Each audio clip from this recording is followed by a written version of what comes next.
We do have just a short while back I'd spoken to the Chief Minister of Maharashtra, Mr. Fadnavis, and I essentially started by saying that NDTV Dettol बनेगा स्वच्छ India में बहुत सारे कदम उठाए जा रहे हैं और हमें साझेदारी चाहिए। जितने भी राज्य हैं, जितने भी चीफ मिनिस्टर्स हैं, सब की तरफ से जो भी काम करना जरूरी है वो करें। और हम जानना चाह रहे थे फडणवीस जी से कि महाराष्ट्र में क्या कदम उठाए जा रहे हैं स्वच्छता के लिए। मैं ऐसा मानता हूं कि यह सबसे महत्वपूर्ण बात है। एक और हम 21वीं शताब्दी की महाशक्ति होने का प्रयास कर रहे हैं और वहीं हमारे देश में ऐसा शहर ढूंढना मुश्किल जाता है कि जहां पर ओपन डेफिकेशन न होती हो। तो इस प्रकार की विडंबना अगर होगी, एक और भारत के अंदर हम लोग अंतरिक्ष तक जाएंगे और दूसरी ओर शौचालय भी अगर हमारी जनता को मुहैया नहीं होंगे, तो मुझे लगता है कि ये प्रगति जिस प्रकार से हमको अचीव करनी चाहिए हम नहीं कर पाएंगे। और इसलिए ये जो एक हमारे माननीय प्रधानमंत्री जी ने स्वच्छ भारत का सपना देखा, मैं ऐसा मानता हूं बहुत महत्वपूर्ण ये बात है। और इसके ऊपर एक प्रकार से पूरे देश में इसके ऊपर एक जन आंदोलन खड़ा हुआ। मैं तो ऐसा मानता हूं कि जो विषय सबके दिल में था लेकिन एजेंडे पे नहीं था, प्रधानमंत्री जी ने उसको एजेंडे पे ला दिया। फडणवीस जी, स्वच्छता की बात करें तो हम तो ज्यादातर प्रदूषण की बात करते हैं, प्लास्टिक बैग्स इधर उधर पड़े हुए हैं, शौचालय नहीं है। पर एक तरह से देखेंगे अगर स्वच्छता है तो फिर पोल्यूशन की भी बात आती है। जो हवा में हम लोग रोज पोल्यूशन हमारे फेफड़ों में जाता रहता है। तो दिल्ली ने ये ऑड इवन का एक्सपेरिमेंट किया था काफी दिनों से। हालांकि मुंबई में पोल्यूशन उतना खराब नहीं है जितना दिल्ली में है, पर क्या आप सोच सकते हैं कि कभी मुंबई में भी ये ऑड इवन का फॉर्मूला या ऑड इवन का एक्सपेरिमेंट किया जा सकता है? देखिए, ऑड इवन फार्मूला अच्छा फार्मूला है, लेकिन मैं ऐसा मानता हूं कि अभी मुंबई में उसकी आवश्यकता अभी नहीं है। आवश्यकता पड़ेगी तो उसको जरूर हम करेंगे। मैं ऐसा मानता हूं कि पहले मुंबई में हमारा सारा थ्रस्ट जो है वो पब्लिक ट्रांसपोर्ट को और खड़ा करने का है। देखिए, एक आम मुंबईकर जो है इसको पब्लिक ट्रांसपोर्ट में ट्रांसपोर्ट करने की आदत है। अगर आप दिल्ली से कंपेयर करें तो दिल्ली की तुलना में 25 गुना गाड़ियां केवल मुंबई में है। और आम मुंबईकर जो है ये लोकल से बड़े पैमाने पर यहां पर प्रवास करता है।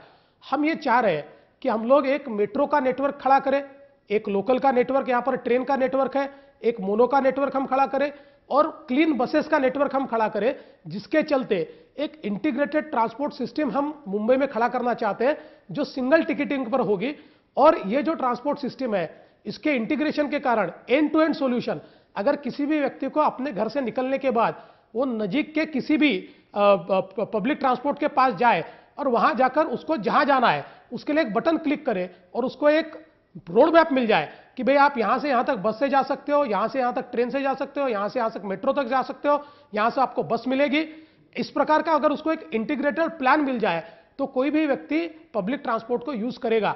और इसलिए एफिशिएंट पब्लिक ट्रांसपोर्ट सिस्टम के लिए अभी हम लोग 100 किलोमीटर से बड़ा मेट्रो का नेटवर्क खड़ा कर रहे हैं, जिसके कुछ कामों की शुरुआत अभी हम लोग करने जा रहे हैं। तो मैं ऐसा मानता हूं कि एफिशिएंट पब्लिक ट्रांसपोर्ट सिस्टम ये इसका सॉल्यूशन है, ये लॉन्ग टर्म सॉल्यूशन है। लेकिन शॉर्ट टर्म सॉल्यूशन के रूप में ऑड इवन का फार्मूला भी मैं ऐसा मानता हूं कि कोई गलत फार्मूला नहीं है, वो भी ठीक फार्मूला है। उसकी आवश्यकता जब पड़ेगी तब मुंबई में हम करेंगे।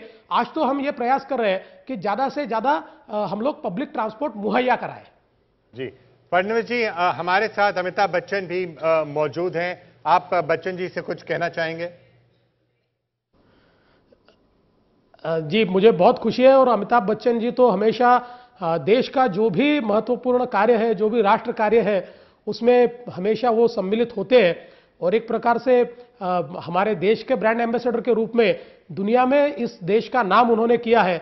और हमने महाराष्ट्र में भी हमेशा देखा है कि किसी भी प्रकार की सोशल एक्टिविटी के लिए हम जब उनको कहते हैं तो वो खुद होकर आगे होकर उस एक्टिविटी में पार्टिसिपेट होते हैं और उनके कारण समाज इस चीज से जुड़ता है। तो मैं अमिताभ जी को बहुत बहुत धन्यवाद दूंगा, उनको बधाई भी दूंगा और ये अपेक्षा व्यक्त करूंगा कि इसी प्रकार से अमिताभ जी हमेशा एक ब्रांड एम्बेसडर के रूप में एक एक मिशन को हाथ में लेते रहे और लोगों तक पहुंचाते रहे।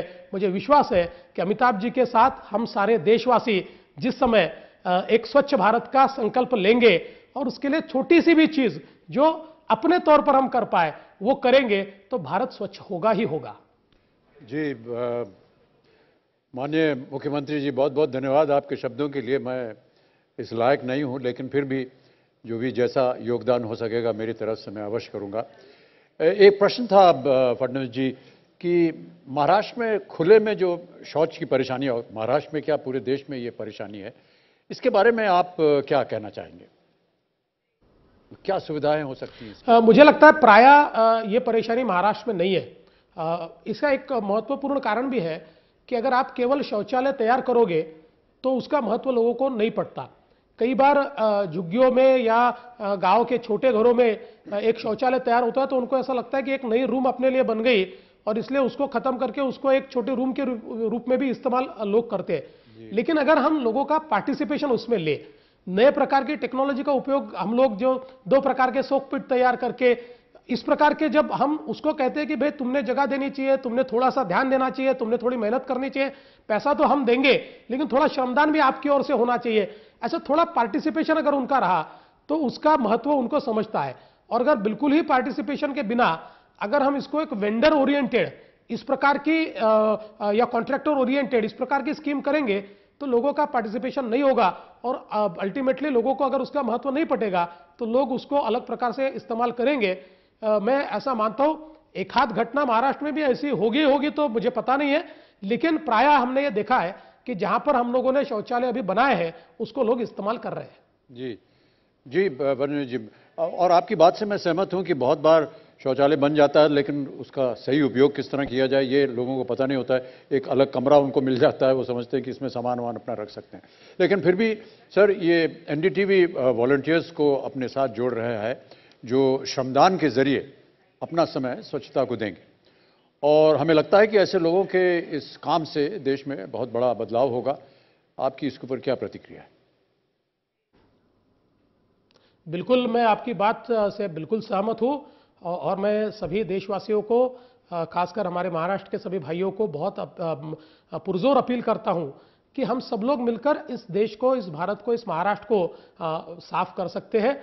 और इसलिए थोड़ा सा अपना वक्त, जिस भारत ने, जिस भूमि ने, जिस महाराष्ट्र ने हमको इतना कुछ दिया, उसके लिए हम थोड़ा सा अगर वक्त निकालें, और वो वक्त भी उसके लिए नहीं है, हमारे अपने लिए है, हमारी दूसरी पीढ़ी के लिए है, हमारे बच्चों के लिए है, और इसलिए थोड़ा सा वक्त निकालें, थोड़ा सा श्रम, केवल थोड़ी सी हम लोग आगे आकर इसमें अपना कर्तव्य निभाए तो मैं ऐसा मानता हूं कि निश्चित रूप से महाराष्ट्र और भारत ये स्वच्छ होगा, और इसके लिए मैं सभी से अपील करता हूं।